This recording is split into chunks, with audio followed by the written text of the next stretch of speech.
آج جو صورتحال لاہور کی ہے، آپ اپنی سائیڈ ونڈو میں دیکھ سکیں گے کہ لاہور کی ہر سڑک کھلی ہے۔ نہ صرف لاہور کی سڑکیں کھلی رہیں بلکہ ہم نے کوشش کی کہ اسلام آباد سے بھی مکمل طور پہ ان کو فری ایکسس دیا گیا۔ جو پشاور سے قافلے M1 کی روٹ سے آئے، علی امین گنڈا پور صاحب خود آئے، وہ پورے ٹی وی اسکرین سے دیکھا، وہ 10-12 گاڑیوں کے ساتھ M1 سے M2 کے اوپر چڑھے۔ اسلام آباد میں کوئی رکاوٹ نہیں کھڑی کی گئی تھی۔ جو اٹک کے ذریعے آئے وہاں پر بھی کسی قسم کی کوئی رکاوٹ نہیں تھی۔ تو یہ پورے پاکستان سے لوگ انہوں نے اکٹھے کیے۔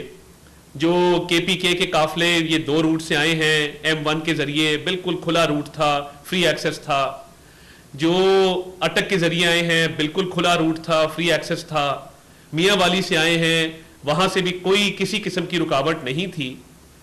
اتنی تیاری کے ساتھ اتنے ٹائم کے بعد پورا زور لگا کے پورے پاکستان سے چند لوگ اکٹھے کر سکے۔ آپ اگر جلسہ گاہ کے مناظر دیکھیں، ایریل ویو دیکھیں، تو آپ کو پتہ لگ جائے گا کہ یہ تو ایک ناکام ترین جلسہ تھا۔ جس طرح یہ اسلام آباد کے جلسے میں ناکام رہے، یہاں پر بھی یہ خاطر خواہ لوگ نہیں اکٹھے کر سکے اور عوام نے ان کے جلسے کو مسترد کیا۔ کیونکہ دیکھیے مہنگائی 9.6% سنگل ڈیجٹ پہ آ چکی ہے۔ ان کے اپنے لوگ مانتے ہیں کہ مہنگائی رک گئی ہے، اور ان کے دور میں جو ہے وہ ڈبل ڈیجٹس میں گئی تھی۔ میاں نواز شریف کے دور میں 2018 میں 4% تھی، ان کے دور میں ڈبل ڈیجٹس پہ گئی۔ تو بھئی آپ کا احتجاج کس بات کا ہے؟ میں بتاؤں گا کس بات کا احتجاج ہے۔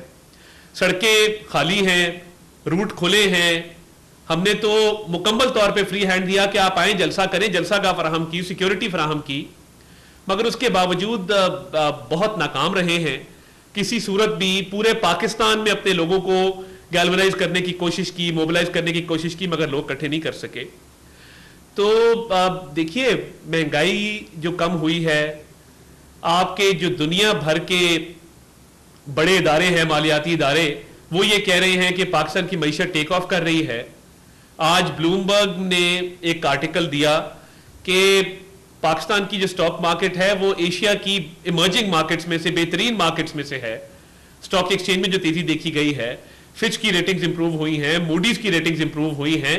یہ وجوہات ہیں کہ عوام نے ان کے جلسے کو مسترد کیا کہ مہنگائی میں کمی صرف نہیں ہوئی، یہ جو ریٹنگز امپروو ہوئی ہیں، ایکسپورٹس میں 14% اضافہ ہے۔ یعنی جب ایکسپورٹس آپ کی 14% اوپر جائیں گی، کرنٹ اکاؤنٹ ڈیفیسٹ کم ہوگا، اور پیچھے جو شرح سود کو کم کیا گیا، پالیسی ریٹ نیچے آیا ہے، اس سے انویسٹمنٹ بڑھے گی۔ تو یہ بیسیکلی خوف زدہ ہیں اور یہ چاہتے ہیں کہ یہ پاکستان ترقی نہ کرے۔ IMF کے خط کیوں لکھے گئے تھے؟ ملک کو ڈیفالٹ کرنے کی دعائیں کیوں کی گئی تھیں؟ باہر IMF کے باہر احتجاج کیوں کیا گیا تھا؟ تو یہ جو IMF کو خطوط لکھنے کا سلسلہ تھا، ملک کو ڈیفالٹ کرانے کی کوشش تھی، یہ چاہتے تھے کہ یہ اکانومی ترقی نہ کرے۔ ان کے دور میں یہ تنزلی کی طرف گئی تھی۔ تو ان کی تو ہمیشہ خواہش رہی ہے کہ اس ملک میں تباہی بربادی پھیلائی جائے، انارکی پھیلائی جائے۔ تو یہ اس ترقی کے سفر کو روکنا چاہتے ہیں، اور آج کے جلسے کا اور پچھلے جلسے کا اور ان کی تمام پریس کانفرنسز کا ایک ہی مقصد ہے، جو یہ پریس کانفرنسز میں بھی کہتے ہیں کہ ہمارے لیڈر کو رہا کریں۔ جو NRO لینے کی کوشش کی جا رہی ہے، اس طرح تو NRO نہیں ملے گا آپ کو۔ جو کیسز ان کا سامنا بھی کرنا پڑے گا، ان کو بھگتنا بھی پڑے گا، ان کا جواب بھی دینا ہوگا، قانونی طور پہ اس کو دیکھنا ہوگا۔ اس کے آپ کے خلاف irrefutable ایویڈنس موجود ہے، 9 مئی کے معاملات ہیں۔ تو یہ جو NRO لینے کی کوشش ہے، آپ بتا دیں کا مقصد کیا ہے، بیانیہ بتا دیں، چلیں ایک لائن میں بتا دیں کہ جی ہمارے جو ہم یہ جلسہ کرنے گئے ہیں اس کا بیانیہ یہ ہے۔ تو یہ جو ناکامی ہے یہ ان کی کھل کے سامنے آ چکی ہے۔ ان کے جلسے میں نہ لوگ آ رہے ہیں، اور ہم دیکھ رہے ہیں کہ باقاعدہ جو انہوں نے اپنے ضلعوں میں ٹرانسپورٹ دی، وہ بھی کئی ہم نے دیکھا ہے کہ وہ خالی جلسہ گاہ میں پہنچی ہے۔ تو یہ لوگوں کو ڈھو کے لایا جا رہا ہے کہ وہ جلسے میں شرکت کریں۔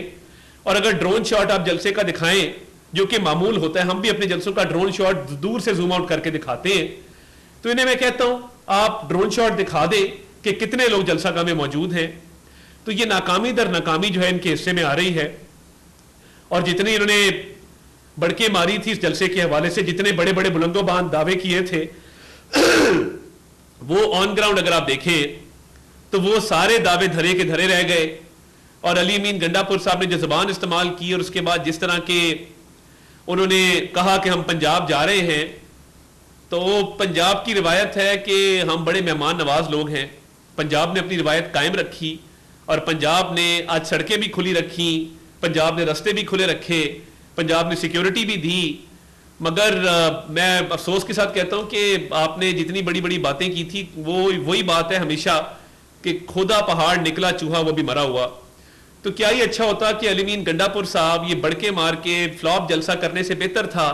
2 دفعہ آپ کو ناکامی ہو چکی ہے, آپ کو اجازت بھی دی جاتی ہے, سیکیورٹی بھی دی جاتی ہے, جلسہ گاہ بھی دیا جاتا ہے, تمام تر آپ کو فیسلٹیز بھی دی جاتی ہیں, فیسلیٹیٹ بھی کیا جاتا ہے, نہ کرسیاں روکی گئیں, نہ ساؤنڈ سسٹم روکا گیا, نہ کنٹینر لگانے سے منع کیا گیا.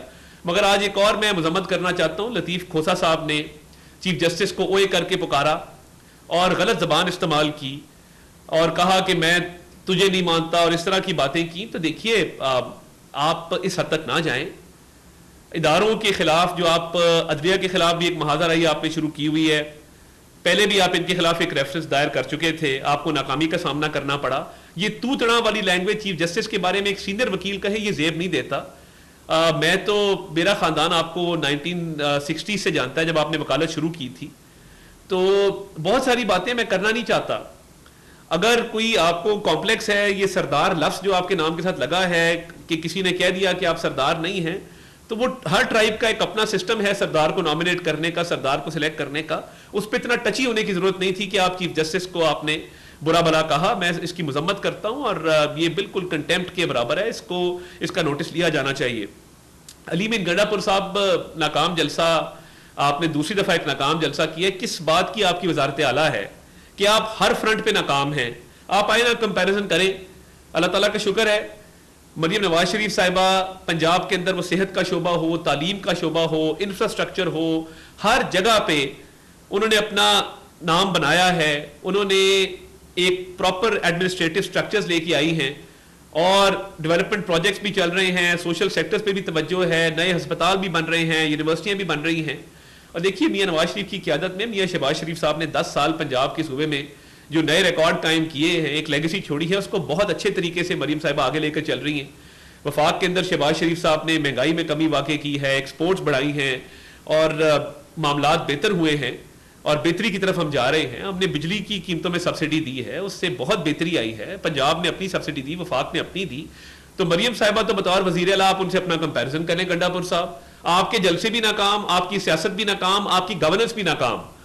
انہوں نے اپنی گورننس کے اندر جو اعلیٰ معیار قائم کیا ہے وہ پوری دنیا دیکھ رہی ہے کہ وہ کس طریقے سے نئے پروجیکٹس بھی لے کے آ رہی ہیں, وہ اپنے صوبے کے عوام کے لیے فلاح و بہبود کے منصوبے بھی لے کے آ رہی ہیں, وہ آئی ٹی میں بھی انٹرونشنز کر رہی ہیں, وہ الیکٹرک بائکس کے حوالے سے بھی انٹرونشنز کر رہی ہیں, وہ کینسر ہاسپٹل بھی بنا رہی ہیں.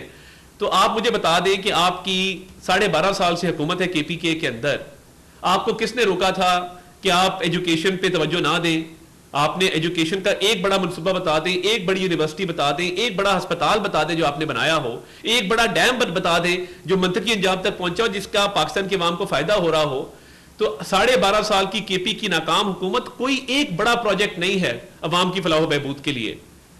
ہماری پنجاب کی ایک لیگیسی پچھلی اپنی جگہ پہ, مگر ان 4-5 ماہ کے اندر مریم نواز شریف صاحبہ نے نئے ریکارڈ قائم کیے ہیں, آ کے مقابلہ کر لیں. تو یہ کام آپ بھی کریں. خیبر پختونخوا کے عوام یہ ڈیزرو کرتے ہیں کہ ان کے لیے منصوبے لگائے جائیں, ان کو ایجوکیشن ہیلتھ کی فیسلٹیز دی جائیں, ان کے صوبے میں ترقی ہو. وہ بھی ہمارا صوبہ ہے, ہمارے بھائی ہیں, ہمیں ان سے پیار ہے اور ہم چاہتے ہیں کہ یہ ترقی کا دور دورہ پورے ملک میں پھیلے. مگر جن ہاتھوں میں KP کی باغ دوڑ ہے وہ سیاسی طور پہ بھی ناکام کر چکے اپنی پارٹی کو, 2 فلاپ جلسے کر کے تمام تر فیسلٹیز کے باوجود, اور گورننس کے اندر ایڈمنسٹریشن کے اندر یہ حال ہے کہ تباہ حالی ہے. ایجوکیشن سیکٹر کی, ہیلتھ سیکٹر کی, کرپشن ریمپنٹ ہے, روز نیا سکینڈل آتا ہے, کبھی ٹمبر مافیا کا, کبھی فارسٹ ڈپارٹمنٹ کا, کبھی ٹرانسفر پوسٹنگ کے پیسوں کا, کبھی جو ہے وہ شاہانہ اخراجات کا. تو وہاں پہ جو KP کے اندر حالات ہیں ایڈمنسٹریشن اور گورننس کے, مکمل طور پہ KP گورنمنٹ اور علی امین گنڈا پور صاحب ناکام ہو چکے, کیونکہ فوکس ہی نہیں ہے, صلاحیت ہی نہیں ہے کہ وہ صوبے کے معاملات کو بہتر طریقے سے چلا سکے. سیاست بھی ناکام, گورننس بھی ناکام, ایڈمنسٹریشن بھی ناکام. تو یہ بہت برا سلوک ہو رہا ہے KP کے عوام کے ساتھ, ان کے وزیر اعلیٰ کے ہاتھوں. کاش آپ نے سپورٹس کے لیے کچھ کیا ہوتا, کاش آپ نے وہاں پہ کوئی ٹیلنٹ ہنٹ پروگرامز کرائے ہوتے جس طرح پنجاب میں وفاق میں ہو رہے ہیں, جس طرح یوتھ پروگرام چل رہا ہے ہمارا, جس طرح ہماری آئی ٹی کی انٹرونشن چل رہی ہیں. تو سیاسی طور پہ ناکام اور ایڈمنسٹریٹو اور گورننس کے طور پہ بھی ناکام, اور اب آپ کا آگے جو ہے وہ بڑا تاریک مستقبل ہے. اور میں یہ سمجھتا ہوں کہ آج کے فلاپ جلسے کا جو ہے وہ دوبارہ یہ جرت نہیں کریں گے کہیں جلسہ کرنے کی, کیونکہ ہم نے دیکھ لیا کہ پورا زور لگا کے پورے پاکستان سے لوگ اکٹھے کر کے پھر بھی وہ خاطر خواہ جو ہے وہ لوگ جمع نہیں کر سکے اور جلسہ ناکام ہوا. تو گورننس پہ توجہ دیں, لوگوں پر توجہ دیں, عوام پر توجہ دیں, اور یہ بڑکیں, بدتمیزی, بد زبانی, بد اخلاقی اس کو چھوڑیں اور عوام کی خدمت کریں جس کے لیے عوام نے ہمیں مینڈیٹ دیا ہے. تو انشاءاللہ تعالیٰ آنے والے دنوں میں جو معیشت کی صورتحال مزید بہتر ہوگی, اور ہماری کوشش ہے کہ یہ مہنگائی جو کم ہوئی اس کے اثرات پورے پاکستان میں عوام کی دہلیز تک پہنچیں, اور انشاءاللہ جب معیشت ٹیک آف کرے گی ہر شہری خوشحال ہوگا. اور ہمارا یہ عزم ہے کہ ہم ایک مستحکم پاکستان چاہتے ہیں, عزم استحکام ہمارا ویژن ہے, اور ملک میں امن بھی قائم کریں گے اور معیشت کو جو ہے وہ ٹیک آف بھی کرائیں گے. اور انشاءاللہ ہماری معیشت جو ہے وہ انشاءاللہ آنے والے وقتوں میں دنیا کی ایمرجنگ اکانومیز کے اندر اور بہترین جو ہیں وہ ممالک کی جو معیشتیں ہیں ان کے برابر کھڑی ہوگی.